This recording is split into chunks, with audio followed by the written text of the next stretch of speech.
Se vaatii niin kuin rohkeutta elää voitossa. Se vaatii rohkeutta niin kuin mennä uskossa eteenpäin. Ja mä toivon, että tänään sinä saat sellaista rohkeutta, sellaista voimaa, että sä tiedät, että tämä on minua varten. Tämä tie on minulle. Jeesus sanoi, minä olen tie. Ja se on todella niin kuin, se vaatii meiltä jotakin. Mutta sellainen ihminen, joka antaa itsensä ja lähtee seuraamaan Jeesusta, hänestä tulee niin kuin seuraajansa kaltainen.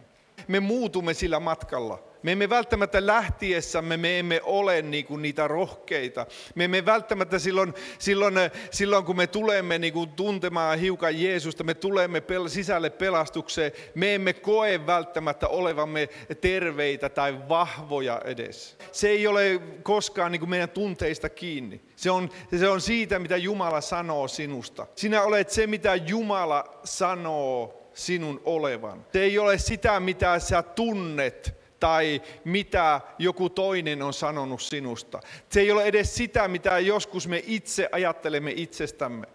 Liikoja joskus. Oletteko huomannut, sä saatat ajatella itsestäsi liikoja.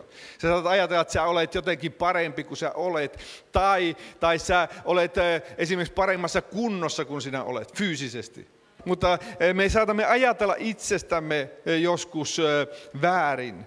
Ja joskus toiset ihmiset ajattelee meistä väärin. Mutta Jumala on se, joka niin kuin määrittää, ketä me olemme ja mitä hän on kutsunut meidät tekemään. Jeesuksen seuraaminen vaatii rohkeutta. Ja mä jotenkin ajattelen, että haluaisin antaa otsikon tälle saarnalle, niin se voisi olla en pelkää enää elää. En pelkää enää elää. Ymmärrättekö? Me saattaneet pelätä ikään kuin seurata Jeesusta, eli elää. Jeesus sanoi, että vihollinen on tullut tappamaan, varastamaan ja tuhoamaan. Minä olen tullut, että teillä olisi elämää ja yltäkylläinen elämä. Ja tavallaan Jeesus ikään kuin sanoo, Johannes 10:10, hän sanoo, että se, minkälainen elämä hänellä on varattuna sinulle, tulee vain hänen kauttaan, hänessä, kun me olemme yhteydessä Jeesukseen. Sitä kautta me voimme elää sitä elämää, johon Jumala on kutsunut sinut. Se on niin kuin elämä isolla eellä. Me elämme kyllä. Monet ihmiset elää, me syömme, me juomme, me hengitämme. Mutta meissä ei ole sitä voimaa, ei ole sitä Jumalan kaltaista elämää, mitä Jeesus haluaa antaa sinulle. Ja sellainen elämä on niin kuin pelotonta. Tai voisi sanoa rohkeaa elämää. Ja sinä, joka olet kohdannut Jeesuksen, Jumala haluaa, että sinä myös saat sen voiman elää Jumalan elämää. Ja se, joka kohtaa Jeesuksen todella, hän ei enää pelkää elää elämää. Monet ihmiset elää elämää niin kuin pelosta käsin. Mä en tee sitä koskaan, mä en ole varma siitä.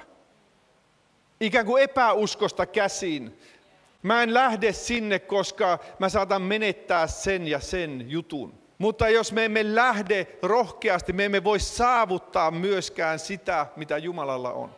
Se Johannes ensimmäisessä luvussa jakeessa 12, siellä sanotaan, mutta ne, jotka ottivat vastaan hänet, he saivat voiman tai oikeuden tulla Jumalan lapsiksi. Puhutaan voimasta, puhutaan oikeudesta tulla Jumalan lapseksi, mutta se tulee Jeesuksen kautta. Voima elää Jumalan kaltaista elämää. Se on mahdotonta ilman, että me tulemme Jeesuksen luo, koska se oikeus tai voima tulee niille, jotka ottivat hänet vastaan. Sinulle on oikeus, sinulle ei ole annettu se voima elää niin kuin pelotonta, rohkeaa elämää. Halleluja. Älä pelkää enää elää.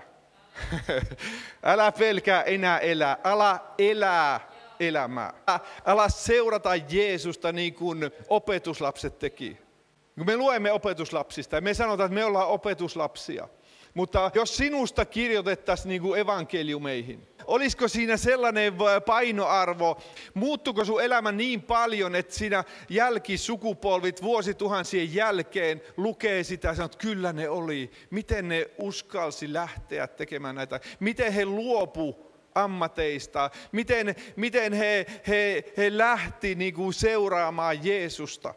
Mä toivoisin, että jokaisen meistä voisi kirjoittaa sellaisia elämänkertoja, että se kaveri, se teki jotakin sellaista, mitä muut jäi miettimään. Sellaista, mitä muut ei tohtinut, ei uskaltaneet tehdä jostakin syystä. Jumala haluaa, että me emme pelkää enää elää. Halleluja. Kiitos Jeesus. Ja